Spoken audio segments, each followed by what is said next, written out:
know it seems like I'm on the go all the time. I'm really, well, I am. I am. So I got to do things as I am able to. It feels good to be able to share my journey and the nuances, the lessons, and the blessings. So, the third life-threatening experience in my adult life was back in 1982, and the date was in January. I'm actually going to put a link to some actual news reports, YouTube's. There had been a movie made about it, I think. And it was my experience in witnessing a plane crash, y'all. Yeah. I witnessed the plane on this. It was an icy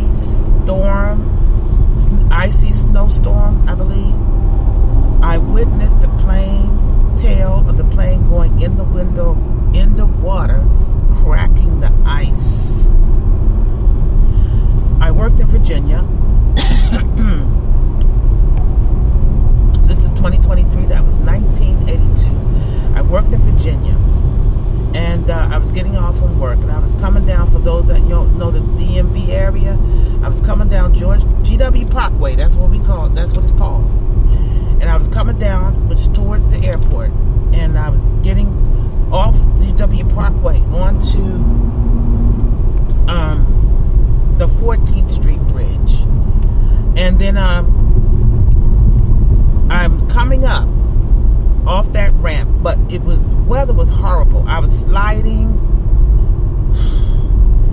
The traffic was jam-packed. So I approached the bridge, and the far left, there was, I was trying to get over the far left, there was this truck with these workers in it. A high truck, like I don't know what, but they were just sitting up high. And they were kind of laughing at me, sort of, but I didn't take it personally. They were like, they see me slipping and sliding, and then they let me in front of them. And that was on the far side, near the rail of the bridge. So we were literally creeping. I was going to be there for a long time. I could tell, because you couldn't see in front of you. It was such a snowstorm. It was a blizzard. You couldn't see in front of you. So I get to the middle of the bridge, and I'm sitting up there. I think I had the music blasting. And then I heard over my car, I said, the plane engine. I said, that sounds kind of close. Next thing you know, y'all, something caught my eye, meaning not hit my eye, but it was like something caught me to look to the left. And as I looked to the left, everything was slow motion from that point, because it was the beginning of my vision of seeing the plane literally go in the water. The tail of it was cracking the ice. I was like, oh my God. I got out the car. You can hear people. So I get out the car, and I'm looking straight over the water. I didn't look to the left. I didn't look to the right. You can hear people saying, get your scars, tie your scars. I assume to be able to go to the shore and try to help. I turned left to go do it, and the destruction behind me. I don't mean to be graphic, but you see how I'm sitting in this car, and you see the edge of the window like that? There was cars, probably 2 of them, sheared. That means that was cut all the way. It was horrible. It was horrible. I panicked. I was like, oh my God. Then I looked around. I couldn't go towards the edge of the water because the cars were sheared. There was blood all over the place. I get back into my car. I'm looking around, people running. You were like a sitting duck. You couldn't go nowhere. There was people helping, carrying people. There was cars that were, later. Once I got off that bridge, it was all I could do was like, oh my God, oh my God. I don't know how many hours it was till I was able to get off the bridge. Oh, Lord, have mercy. I lived in Maryland at the time.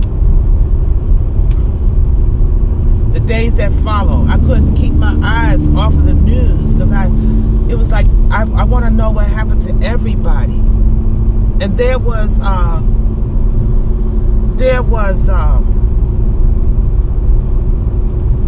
people who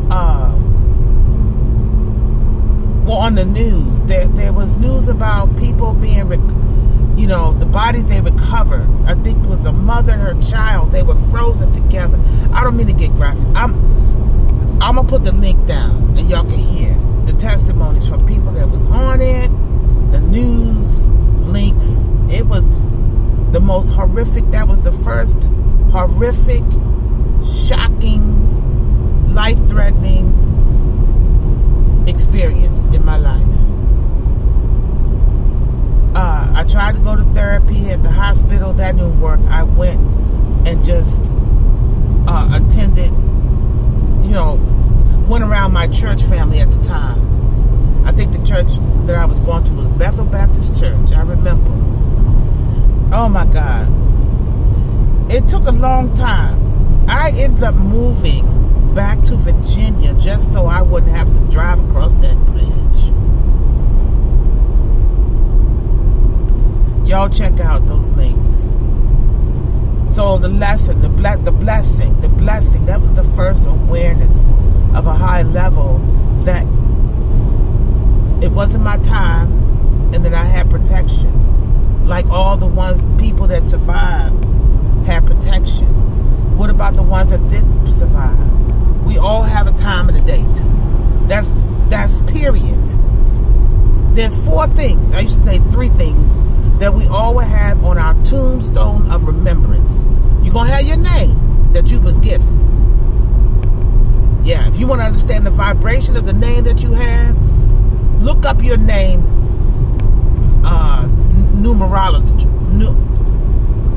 Look up your name and see what it means from a numerological standpoint. Okay, angel numbers, basic numerology. Each letter has a number. You add it up. There's vibrations associated with it because we are in a vibrational universe, a universe of science and numbers and that's the divine. And see what the energy means for the name you've been given. Then on the bird's tombstone, you're going to have a date of entry into the planet. Okay? Then you're going to have a date of the exit of when you transition to the spiritual plane. All right? But there's a date in between. There's a something in between the birth and the death, and that's your dash, and that's what we in right now. You listening to this? You in your dash, baby. What you doing with your dash? What you doing with the segment of life that's not even really long? I think I remember coming up, traditional scriptures say, a day in the life of God is like 1,000 years. You ain't even in a day. That was the first profound recognition that I had divine coverage. Then many, many, many years later, when I started doing massage therapy, I had talked about it. No, doing hair. I had talked about it. And one day, it was around, I think it was in 2015, and I was talking to a client, and it was in the month of January. I wasn't even paying attention to the dates. I just began to share my story with her. And do y'all know, when I pulled up the article, it was the very same day. And right then I'm like, what is this? What are you trying to tell me, Holy Spirit? But I see it now. I see it now. Today is May 24, 2023. I see it now in hindsight. Write down your timeline of significant events in your life, relationships, and I don't know, babies born, and marriage or no marriage, and breakups and wake-ups. Breakups and wake-ups. Oh, I got to write about breakups and wake-ups. Okay? Write your timeline down. Meditate, reflect. Take your yourself back to the memory. Some of y'all have had some things that have happened to you all that you don't even want to think about twice. But there could be an avenue, a road to healing by reflecting on the lesson or the blessing from the trauma. The blessing from the trauma.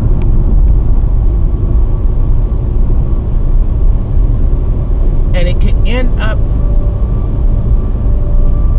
activating the healing bomb within your soul. And as you share it, it will activate the healing bomb in another person's soul. It will create fuel for the fire for you to live your life, like squeeze the juice out of your dash, like you came here to be and to do some things. The world ain't got to know. It could be just one other person that you witnessed to. Stop playing. Squeeze the juice out your life. Live your dash. It's the only dash you have in this awareness of this dimension in this time. What I share, I see it as seed. What is the legacy I leave behind? How do I tithe back into the world? One story shared. Even if one person hears it, it's going to resonate with the right energy. All right, I close out this segment. I'll continue on. I've been in the momentum of sharing the metamorphosis of Chakra Wanda. I don't know, the title might be changed later. Who knows? I'm just going with the flow. Look, it's a beautiful day. Y'all enjoy it. Wherever you are in the moment, create it in your head. If you got a rainy day, create a beautiful day in your head. Listen to something that soothes your soul. This is Reverend Chakra Wanda. Check it out. You can call me Auntie Wanda. You don't have to call me at all. I still love you anyway. Take care, y'all.